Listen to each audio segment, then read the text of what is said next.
Cubs game that means even less than their regular season games? Just kidding. Listen, everyone listen. Well, I mean, you're not a big baseball fan, Eric. You said last No. week you haven't watched for years. I'm not. I can't lie. But if I have to be honest. if you're a baseball fan, baseball on the radio, there's nothing better, whether it means anything or not. I'm not even a Cubs fan, and I'm going to listen to the game. Well, I know that most baseball fans growing up, that's all they had was the radio, so that's just what they're used to. But nowadays, us guys 30 and under, we have TV, so we like sports that are more entertaining. All right. But we don't have to get into that now. That can be a topic for a slow week, and this is not a slow week. The Cardinals have their first game on Monday in Florida. We'll talk about the Adam Wainwright injury. We'll also get to our NL Central predictions and just a crazy NBA trade deadline. Wow. The most trades ever, I think. Selection Sunday, just 2 weeks from tomorrow. 68 teams in the field for the first time ever. And no Illini. We'll talk about the Illini, if they belong in or out. And if we can, touch on Coach Weber. And if there's time, too, I want to vent about some classy characters by the name of Johnny Gomes, Dusty Baker, Brandon Phillips, Bronson Arroyo, Johnny Cueto. Are you kidding me? Are these guys even men? Well, this is why. I think this is a byproduct of playing for Dusty Baker. Dusty Baker seems to do this with any team he gets. He becomes a coach, and the team just automatically goes to... No, I better not say it. No. But he's just a quality guy anyway, so why wouldn't you expect his team to act like idiots, too? What am I missing? What happened? What am I missing? Adam, explain. I scoured the sports pages last night. What happened? Why do we hate these guys? Well, it all started last year. Okay. First of all, with Brandon Phillips and him running his mouth about the Cardinals. Oh, yeah, I remember that. Calling them the B word. I remember that. And several other names as well. Then he decided to say hello to Yachty, and Yachty said hello. I remember that, too. Yachty said hello in his own little way. That was great. Then Johnny Cueto kicked Jason LaRue in the back and in the face. Into retirement. I didn't know we were rehashing. I knew all of this from last Jason LaRue season. will not play, right, but I'm just going through where it started. Okay. All right. Then after that, Bronson Arroyo didn't care. He thought it was okay. He said the Cardinals are whiny babies, too. Oh, and my then gosh. Dusty Baker, of course, said the same thing. Then the Wainwright injury hits. All right? Here we go. This is good. Devastating. So then Johnny Gomes comes singing into the locker room.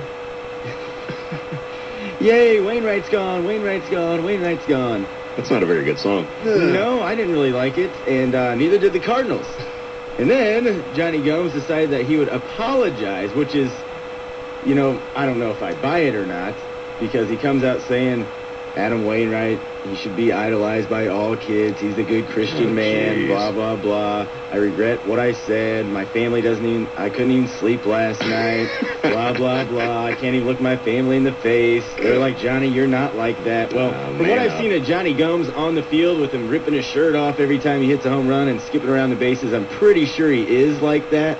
And maybe his family doesn't know the real Johnny Gomes. So I can't wait for the first Cardinals-Reds game. I have so much more respect for guys that don't back off of what they say, even if what they say may rub people the wrong way and may upset a few people, and maybe it might not be the most politically correct. But I mean, if you're going to say it, stand by it. Don't back down. I have so little respect for guys.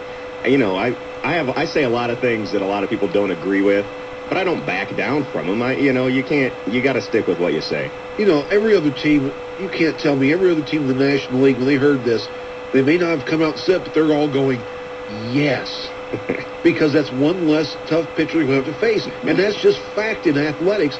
If you have an opponent that lost a key element, I'm sorry, you're going to be a little bit happy over that. Yeah, Wainwright's like the best pitcher in the NL Central. Over the last 2 years, no one's been better. Yeah, of course they're going to be happy. Everyone's going to be happy that he's down, but on the a fact you personal don't sing level. a song about it. Yeah, maybe he's a good singer. I mean, well, maybe he's got one of those really nice voices, that it doesn't really matter. Have you heard Johnny Gomes talk? I have No. a feeling his singing voice isn't that great. The guys that can sing, they say, hey, this guy could probably sing the phone book and it'd be okay. So maybe he's just... It was just wrong, and I think he probably thinks this is not a wise way to start the year, being stupid right off the bat. But it made for a couple of good stories. Oh, yeah. And whether he was sincere or not, if I'm Johnny Gomes and I come up against Chris Carpenter, I'd still watch out for one in my ear hole, probably. That's right. Don't be digging in too deep. Well, it won't be coming in as hot as it was a few years ago, so don't worry about it. True that. Well, while we're on the Cardinals, why don't we just stick with that right now? I like it. With the Wainwright injury, and Pujols' contract still looming.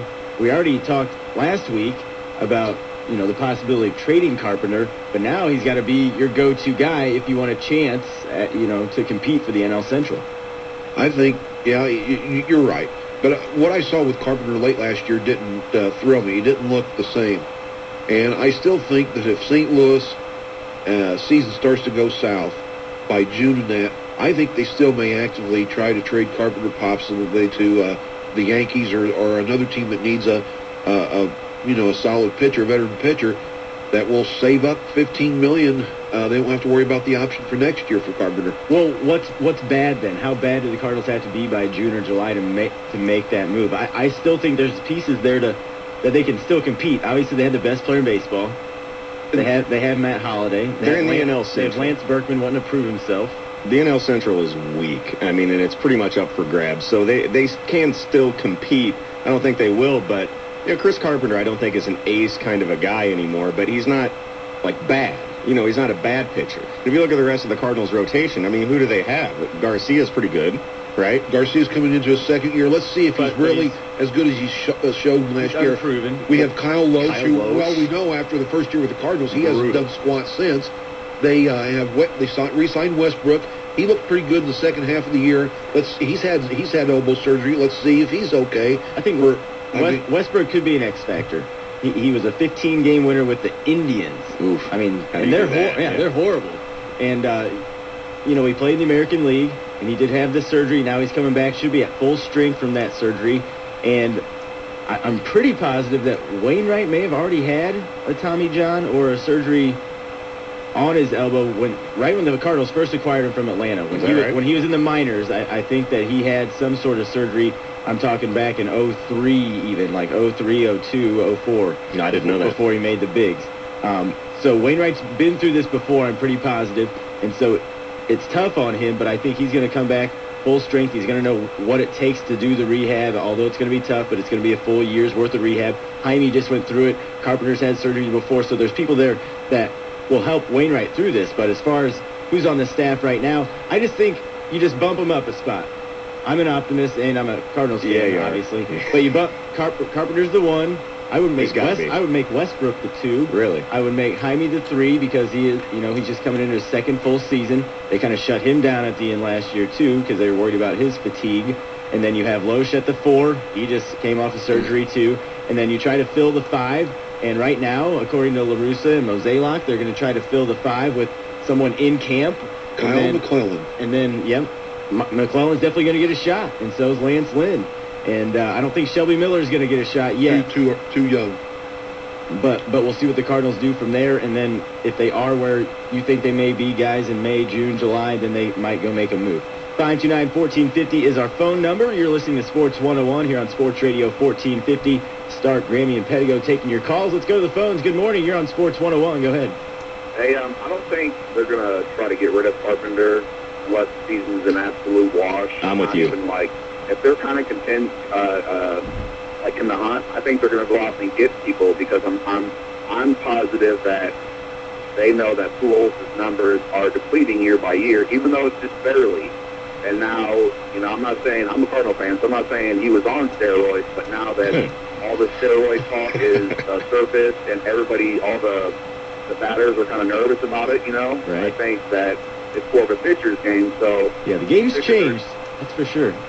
I don't know. I think his numbers are going to slowly deplete, and they're not going to give him the money that they want, and they're going to maybe go out and get somebody else. So that's a ton of money. They can get a ton of stuff for the money that Pujols wants. Well, see, Carl, you make a great point. There's no question that if you look at the last 3 years, there's a certain statistical areas that he's gone down. And you just don't give a 31 or 32-year-old guy, wink, wink, that kind of length of contract and that kind of money. You just don't do it. No, you don't.